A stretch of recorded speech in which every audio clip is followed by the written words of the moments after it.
That last set was cool, man. That was awesome. I gotta follow that up now. So I'm gonna roll up my sleeves and get ready.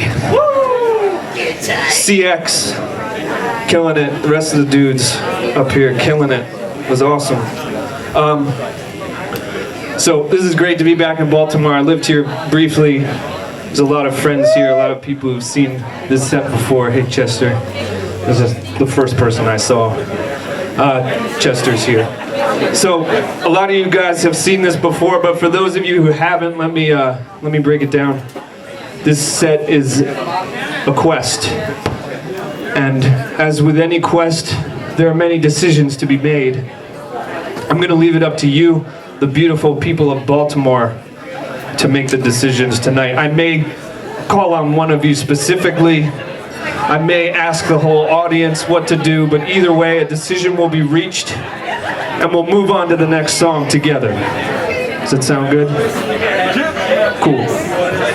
So let me set the scene here briefly.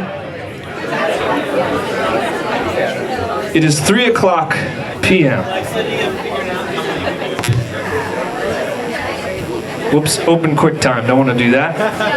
It is 3:00 p.m. By the way, the video's made by my good friend John Carroll. Have to give him some props on this title screen here. It is 3:00 p.m. and you're happily heading home from middle school after a long, hard day. This one's called Sweet Freedom.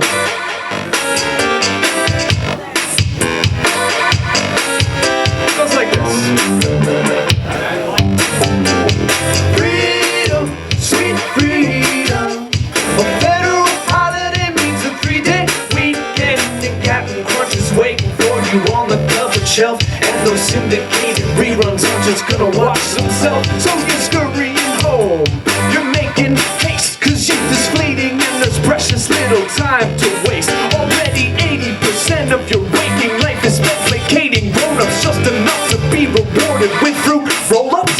It's a thinly disguised exercise in conditioning. Oh, if you question the grown-up about it, they won't admit a thing.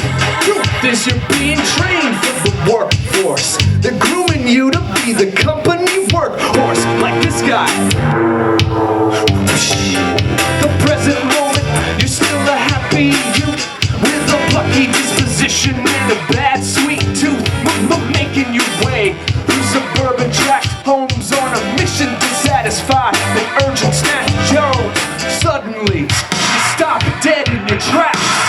Troublemakers all ahead on the pass. Here comes a neighborhood street gang headed your way, wearing matching trench coats and roller blades.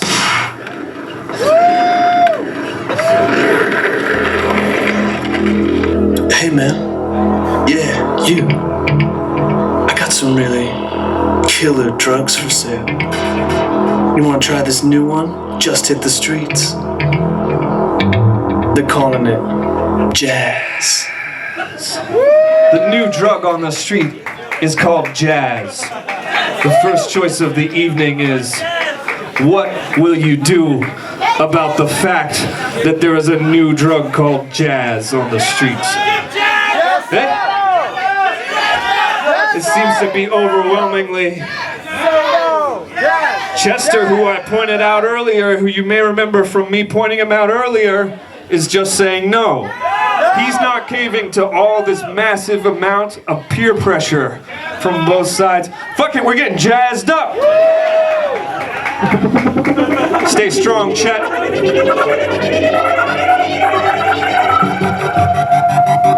You know, maybe he was right about this whole jazz thing after all. Because these trees, looking pretty wavy, dude. I don't know if this is such a cool trip after all, man. This might be some of that bad brown jazz that's been circulating around. You know it ain't that far out groovy, electrical gelatin type of weird. This is a freaked out bad trip, dropping your back shit. Bananas at a heightened fear. You're all and I'm in a positive way. It's suddenly a diabolical opposite day. Left is right and up is down. Ungodly frights are all around you. A tiny little critter skittering over the rocks is the creation of your innermost sinister thoughts, conjured up from your subconscious darkest depths, from a place where the nightmares are suppressed. All the demons you've tried to hide are manifesting themselves in the world outside, in the form of a swarm of bats in the air, one of which gets tangled and trapped in your hair. Fluttering, flapping his wings like crazy, the bat is acting like he's been infected with rabies, emitting a screech of piercing pain on a frequency out of the human hearing range.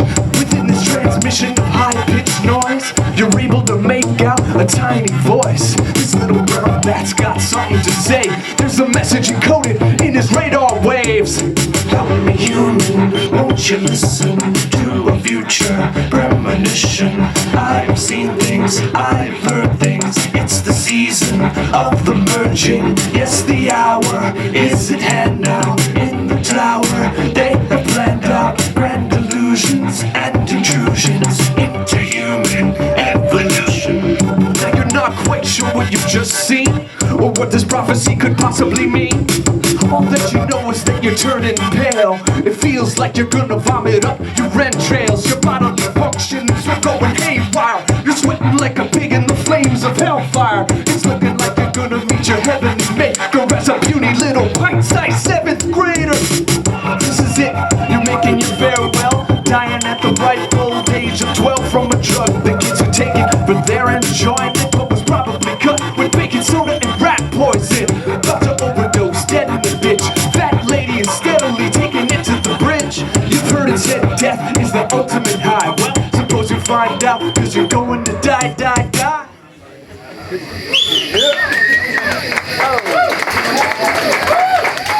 You awaken to find yourself alone in a dark forest. Ahead in the distance is a light. What will you do next? Embrace? Embrace the darkness! Chester keeps coming with the positive answers, hoping that his positivity can overwhelm everyone else's negativity. I like it. No one's making a stronger case for the darkness, so we're gonna do the light.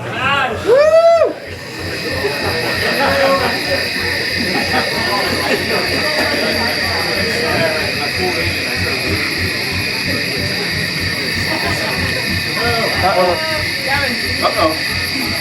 Looks alright. We good? Hey, that guy looks familiar, you think to yourself.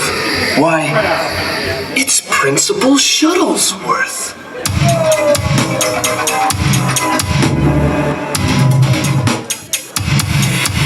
You see the principal of your middle school digging a shallow grave. You see the principal of your middle school digging a shallow grave. You see the principal of your middle school digging a shallow grave. Watching the ghastly scene unfold, your mind conjures visions of bodies turned cold, of human flesh ground up into hamburger and buried as the final step of a well-planned murder. Maybe a student who had misbehaved finally drove your principal into a fit of rage. Or maybe he's one of those fanatical types who's into ritual killings and human sacrifice. Now your imagination's got a way of running wild, and you got a reputation as a yarn spinning child. So don't get carried away, cause it's not quite clear just exactly what is going on right here. He could be planting a succulent garden for the science fairies, buried a time capsule here for posterity. In fact, there's no signs of foul play, and that hole's too small to be a shallow grave. Na na na na na na. You see the principal of your middle school digging a shallow grave. Na na na na na na. You see the principal of your middle school digging a shallow grave. Na na na na na na. You see the principal of your middle school digging a shallow grave. Na na na na.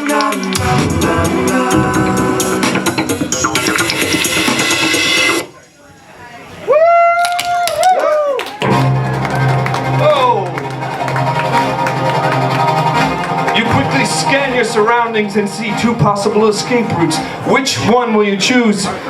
We've got to choose quickly here. There are two choices. I'm gonna go. Let's see. I see Ryan right there. Ryan, what do you want to do? He said less traveled. He gets what he wants.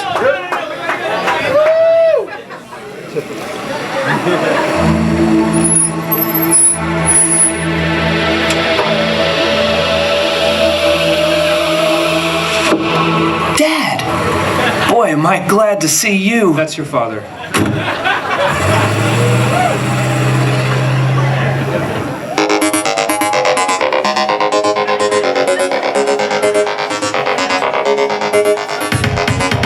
I got a hunch and a sneaking suspicion about a lot of these top 40 pop star musicians. On the surface, they're certainly innocent enough, singing stuff about their deepest confessions of pubescent love and such.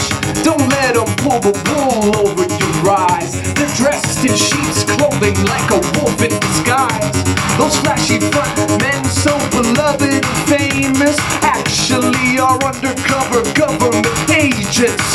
And through the use of new high-tech production effects, have made songs that are permanently stuck in our heads, all as a part of a government operation to use mind control on the whole entire population. Now I know that you might think I'm a crackpot, but believe me, I've investigated into their black ops. I've been monitoring music on the airwaves. See, I'm an expert on acoustics, if I dare say.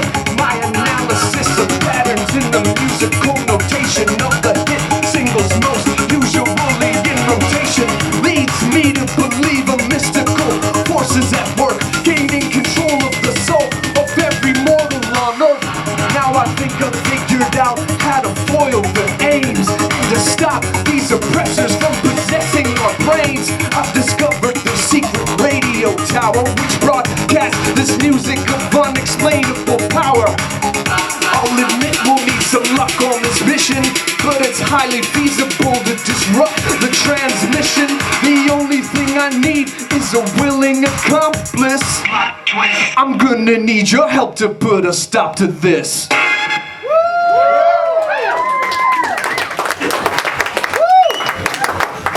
This one's kind of a no-brainer, I think, but You got it! you have to.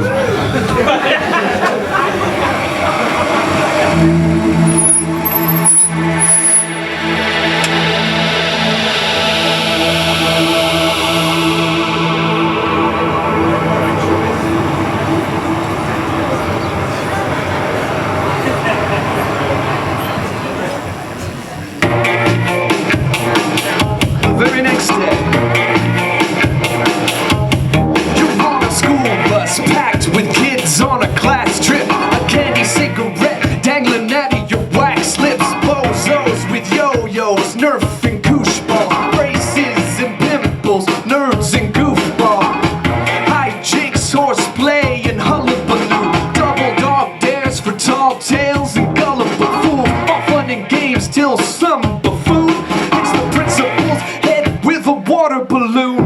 Now the bus pulls into a parking lot filled with people here to check out a landmark spot. A big building that looms like a mighty steeple on some kind of futuristic type of cathedral. The Space Needle in Seattle. The Space Needle in Seattle. The Space Needle in Seattle. The Space Needle in Seattle.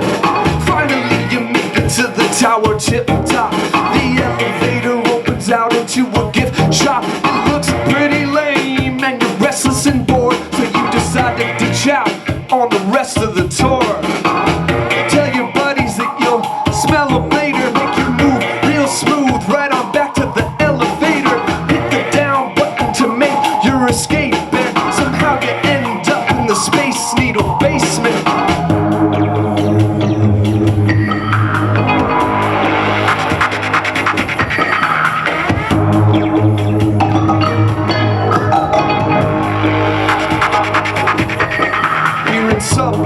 see, there is much to be seen. A computer terminal with a glowing touch screen. There's a great big sign on the wall of the joint. It reads, brain scan required for access beyond this point. take your finger and you touch on the screen. Your head is shot full of bright laser beams which penetrate your brain and thoroughly scan it. The message on the screen says, access granted. come on!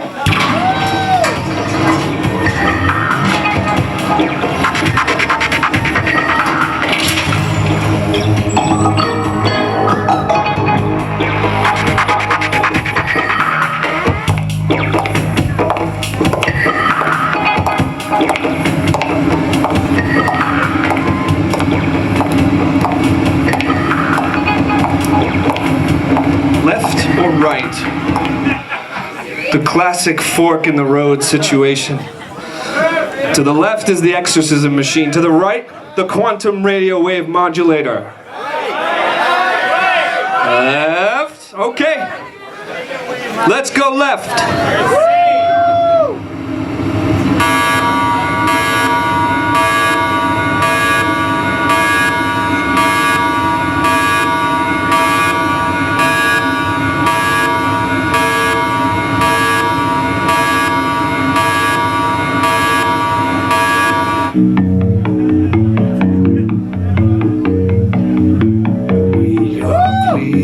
To see you here in the flesh, it shows us the power of will you possess.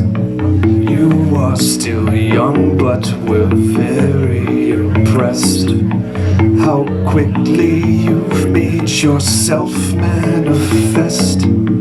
This is just the beginning, the glorious merging is coming to pass.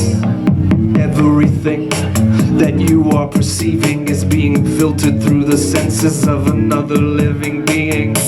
Do not be frightened, do not be terrified. You can be enlightened with a different pair of eyes, seeing what they see, feeling what they feel. The secrets of reality laid bare and revealed. So don't you look away, and don't you be afraid, for this is merely the beginning of the first phase. In due time you'll inhabit the minds of the influential leaders and luminaries of mankind, and we will reign over Earth's domain with our powers of cognition and superior brains.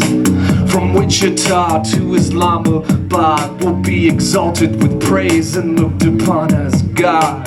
And you can join us as we rise to supremacy, for fate has brought you here, and I can tell that it's meant to be.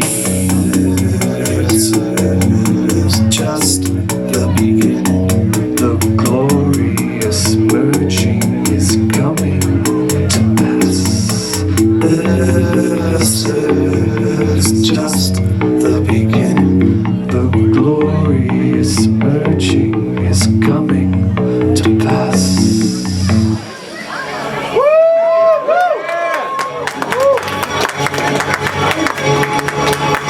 Oh, it couldn't be any clearer.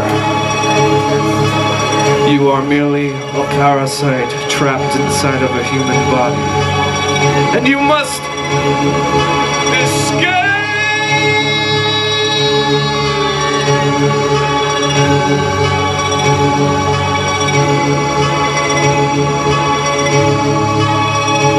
There are men who have tried to be gods on the earth, yet are lost to themselves in the midst of the search. You wish not to repeat the mistakes they have made. You are human and imperfect, but are far from a slave. There are thoughts in your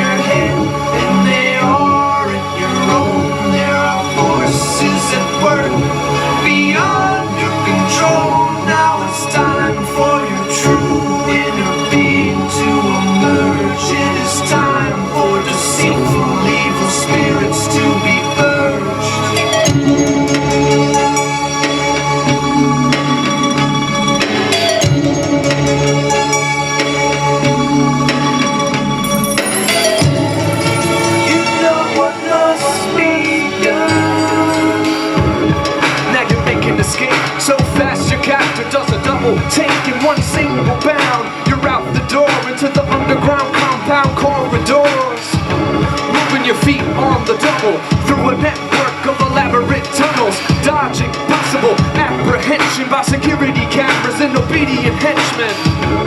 You got a strong resolve, you won't be stopped, no you can't be stalled. You want your freedom back, once and for all. So you open up a hatch at the end of the hall and step into a glowing chamber. Through the wispy, misty vapor, you see the device that'll set you free. The exorcism machine. So this is still very much a work in progress. But let's go back in time and do one more track. What do you guys say? There's one song I didn't get to play, but I'm gonna play it now. There's actually a couple songs I didn't get to play. Let's say we went with Chester's choice, and we decided to say no. You run on home and make it there just in time for dinner with Dad. You're having dinner. You're having dinner with Dad. Dinner, dinner, dinner with Dad. You're having dinner. You're having dinner with Dad. Dinner, dinner, dinner with Dad. You're having dinner. You're having dinner with Dad. Dinner, dinner, dinner with Dad. Oh, you're having dinner. You're having dinner with Dad. Dinner, dinner, dinner with Dad. No, you don't talk shop at the dinner table. Dinner, dinner, dinner with Dad. No, no. Passing green beans and twice baked potatoes. Dinner, dinner, dinner with Dad. He presides over dinner, butter knife in hand. Dinner, dinner, dinner with Dad. When he suddenly struck with a flashback to Vietnam. Dinner, dinner, dinner with Dad.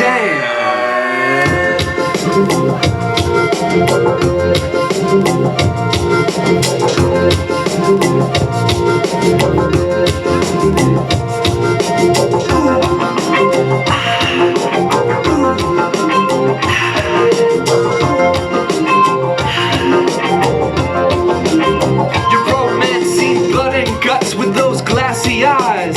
Visions of napalm blast in the skies. But what is haunted than most as the years have passed by is a matter that remains highly classified, hidden way down deep.